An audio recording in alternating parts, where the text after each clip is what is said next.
Okay, so get this. A simple email in Gwinnett County, Georgia, turned into, like, a political whirlwind and accusations of corruption. Wow. Yeah, it's wild. We're diving deep into all the drama surrounding their transit referendum. We got a ton of Facebook posts, articles, even an audio recording to go through. Sounds juicy. Oh, it is. So the main players are Lindsay Paul. She's super active in this Keep Mulberry Great Facebook group. And then there's Matthew Holtkamp, who, he's been around Gwinnett County politics for a while. Okay, I see. So we've got the activist and the seasoned politician.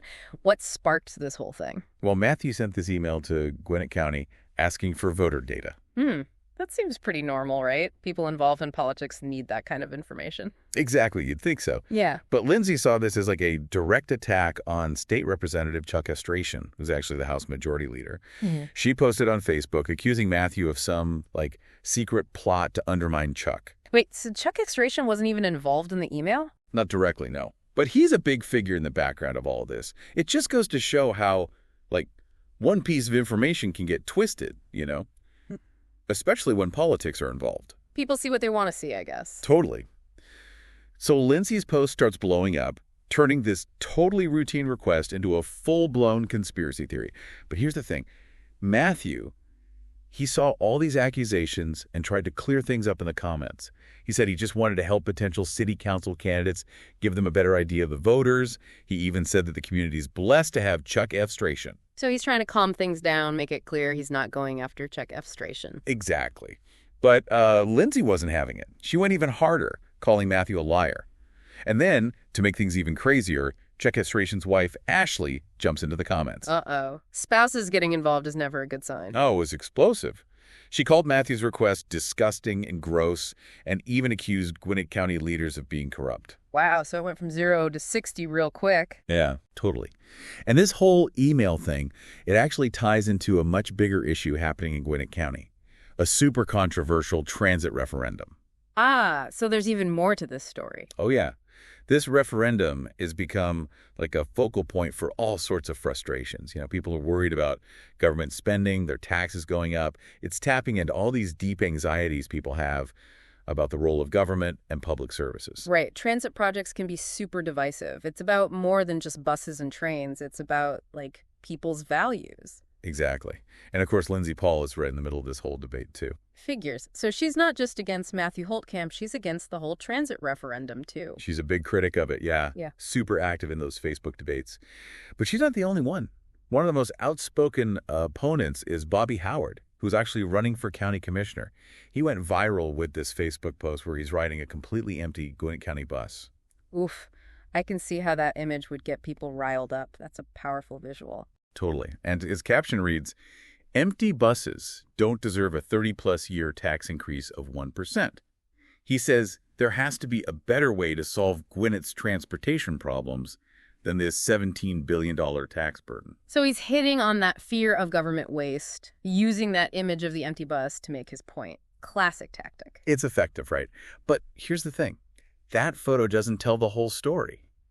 This proposed tax increase, it's not just about putting more buses on the road. It's about a whole bunch of transit projects, expanding ride-sharing, buses to the airport, rapid transit lines, even new transit facilities. Okay, so it's a much bigger plan than just buses. It's about creating a whole new transit system. That makes sense. Yeah, it's way more comprehensive.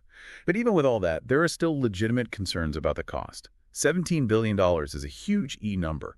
And some people just don't believe public transit will work in a place like Gwinnett County, which is basically a giant suburb where everyone drives. Yeah, I get that. It's a different environment than a dense city where everyone's already used to taking the subway or the bus. Exactly. So the question is, how do you convince people who are used to driving everywhere that this massive investment in public transit is worth it?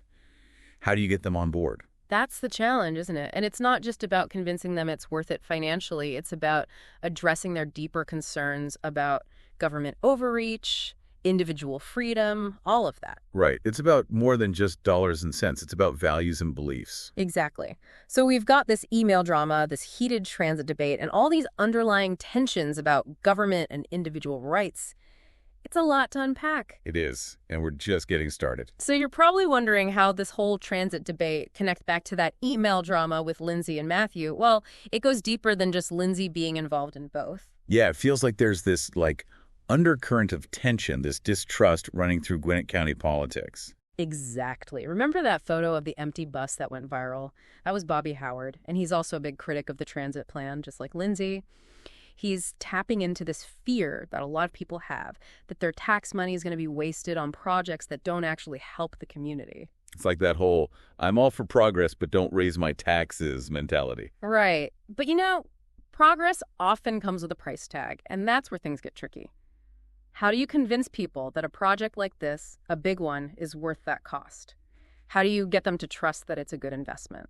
Especially when there's already so much distrust in government.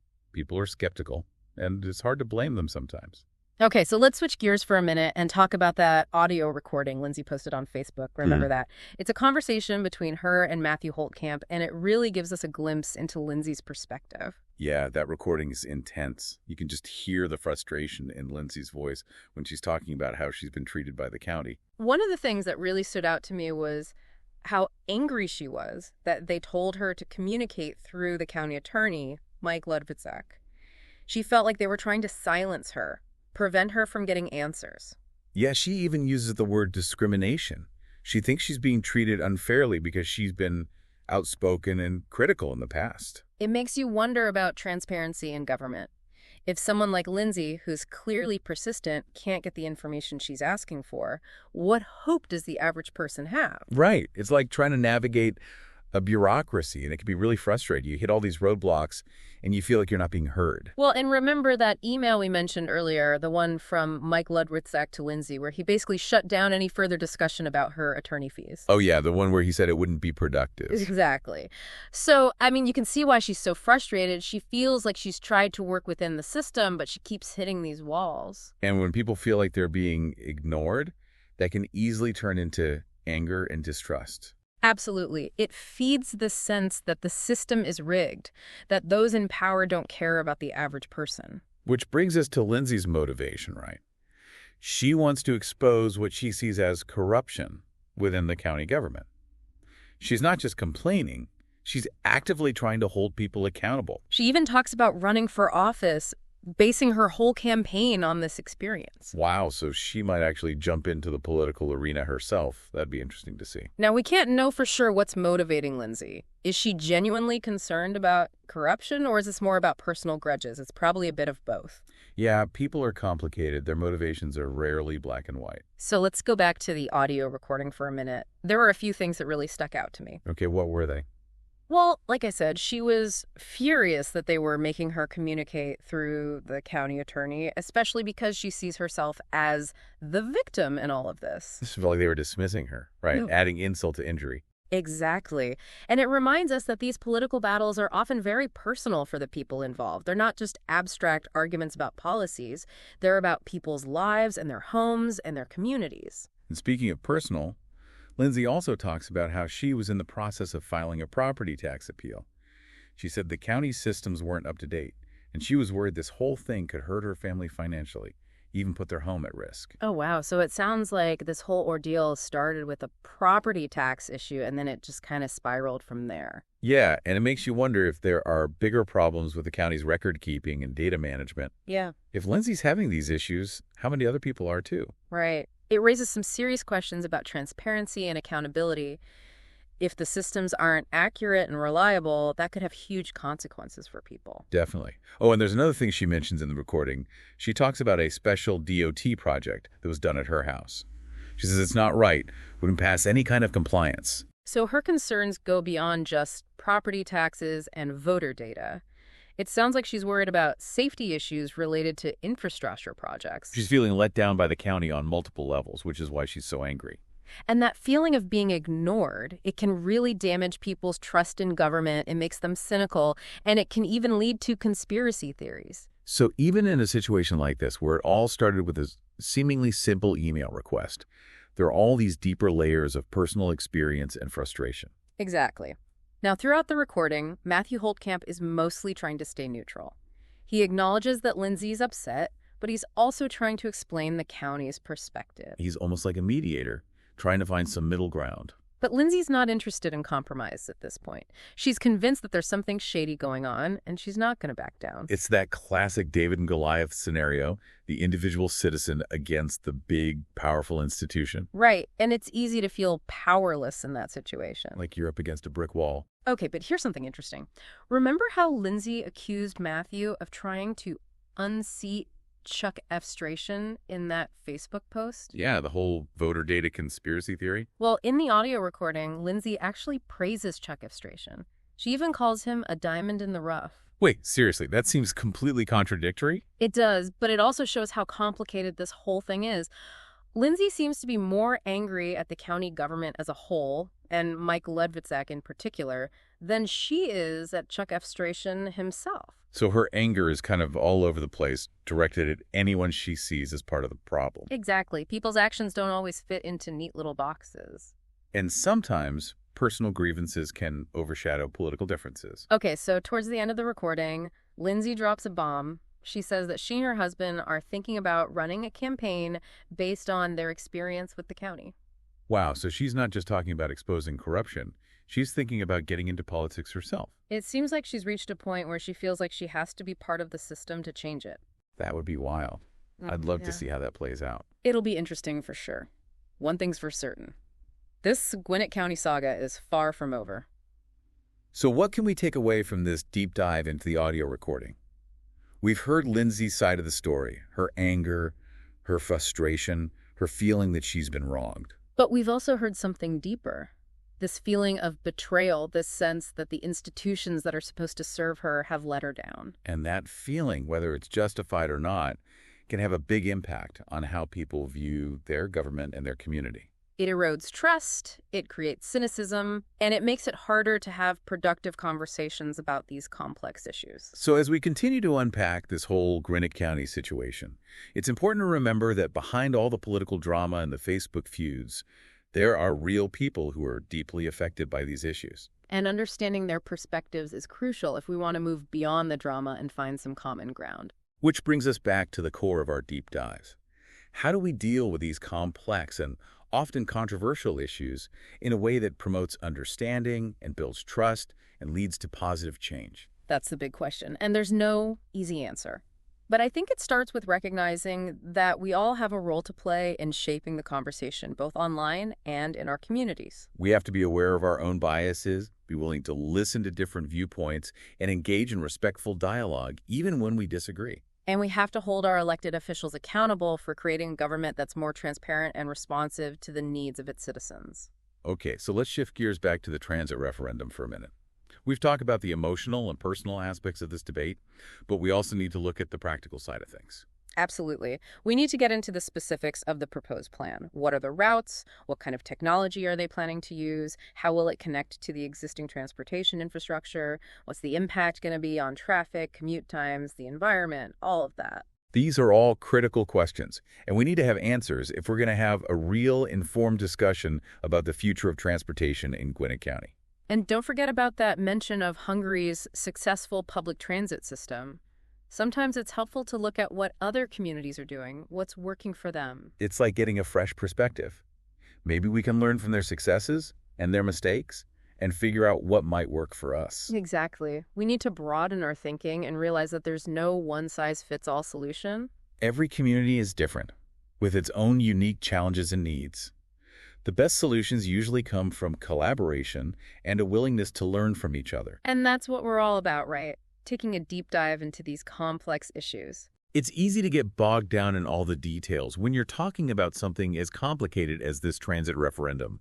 We've got all these strong opinions flying around, accusations, and a lot of people are just confused about what the plan actually involves. So let's take a step back and look at the big picture. What are the potential benefits of this transit plan, and do they outweigh the costs? That's the key question, right? It's easy to get caught up in the emotions of it all, but we need to make decisions based on facts. So, starting with the potential benefits. The people who support the plan say a good public transit system would reduce traffic, improve air quality, and boost the local economy. Those sound like pretty good reasons to support it. Let's break those down a bit. How would a transit system actually reduce traffic in a place like Gwinnett County? I mean, it's basically one giant suburb where everyone drives everywhere. That's where a lot of the skepticism comes in. People argue that Gwinnett residents are just too used to their cars, and a transit system won't change that. But the people who support the plan point to other suburban areas where transit systems have been successful. They say the key is to make it convenient, reliable, and affordable, so it's a real alternative to driving. So it's about giving people options, making public transit a better choice than just hopping in the car. Exactly. And it's about recognizing that not everyone has the same needs. Some people can't afford a car, some choose not to drive, and some just want more choices for getting around. A good transit system would serve all those people. Okay, what about air quality? How would a transit system help with that? That's a pretty direct link. Fewer cars mean fewer emissions, and better air quality means better health for everyone, especially people with breathing problems. It also makes Gwinnett a more attractive place to live, which could increase property values and attract new businesses. So there are environmental benefits and economic benefits. Right. And on that note, let's talk about how a transit system could help the local economy. That's an interesting one. How does public transportation translate into economic growth? Well, there are a few ways it could work. First, reliable transit makes it easier for people to get to work, which is good for businesses and employees. It can make people more productive and boost the overall economy. It's like taking a clog out of the system. Everything flows better. Exactly. Yeah. Second, a good transit system makes a community more attractive to businesses that are thinking about relocating or expanding. Companies want to be in places where their employees can get around easily. So it's like a competitive advantage, bringing in new businesses and jobs. Right. And third, you get what's called transit-oriented development, where you create walkable neighborhoods and business districts around transit hubs. This can attract new residents and businesses and increase property values. So it's not just about getting people from point A to point B. It's about creating a better community overall. Exactly. Now, we can't talk about this transit plan without addressing the elephant in the room, which is the cost. $17 billion is a huge number, and it's understandable why people are worried. Let's talk about those concerns. Is the cost really justified? Where is all that money coming from? What are the potential downsides to spending that much? All good questions. First, remember that the $17 billion is spread out over 30 years, which makes it a little less scary. Second, it's not all coming from local taxpayers. There will likely be federal grants, state money, and maybe even private investment. So it's more of a shared cost than just Gwinnett County footing the whole bill. Right. Now, for the potential downsides, one worry is that the actual cost could go over budget, which happens a lot with big projects like this. And there are always potential delays, mismanagement, unforeseen problems, all of which can add to the cost. Exactly. Another concern is that the plan might not be as effective as they hope, especially in a place like Gwinnett with its sprawling suburbs. There's a chance that not enough people will use it, which would mean a lower return on investment. Right. And then there's the issue of fairness. Some people worry that the plan might not benefit all communities equally. It's important to make sure the transit system serves everyone, not just certain areas or certain types of people. Absolutely. Now, let's circle back to that mention of Hungary's public transit system. It's always good to look at how other places have handled similar challenges and see what we can learn from them. It's like getting a fresh perspective, seeing what works and what doesn't. Right. So what can Gwinnett County learn from Hungary? Well, Hungary has invested a lot in a comprehensive transit system that includes buses, trams, trains, even a subway. So it's about having a variety of options that all connect and work together seamlessly. Exactly. And Hungary has also focused on making public transit affordable and accessible, especially for low-income communities. That's really important. A transit system should benefit everyone, not just those who can afford it. Absolutely. Now, Gwinnett County isn't Hungary. We have different geography, different economics, different culture, but we can still learn from their experience and see what ideas might work for us. It's about taking inspiration from best practices and adapting them to our own needs. Exactly. And that brings us back to the heart of this deep dive. How do we move past all the heated rhetoric, the personal attacks, the emotional baggage, and have a real conversation about transportation in Gwinnett County? It's a tough question, but I think the first step is recognizing that we all have a stake in this. Whether we support the referendum or not, we all want what's best for our community. And that means listening to each other, considering different points of view, and working together to find solutions that benefit everyone. It's about putting aside our own agendas and focusing on the greater good. Exactly. And recognizing that there's no perfect solution. The best approach will probably involve a mix of strategies, including public transit, road improvements, and new transportation technologies. It's about being open to new ideas, embracing innovation, and working together to create a transportation system that meets our needs now and in the future. And that's what a deep dive is all about, right? Exploring these complicated issues with an open mind and a commitment to finding solutions. So, as you go about your day, think about what you've learned from this deep dive into the Gwinnett County transit drama. Be mindful of the information you come across. Be skeptical of attention-grabbing headlines, and be willing to have thoughtful conversations with people who see things differently than you do. And remember, the future of our communities depends on our ability to bridge divides, find common ground, and work together to build a better world. Until next time, keep diving deep.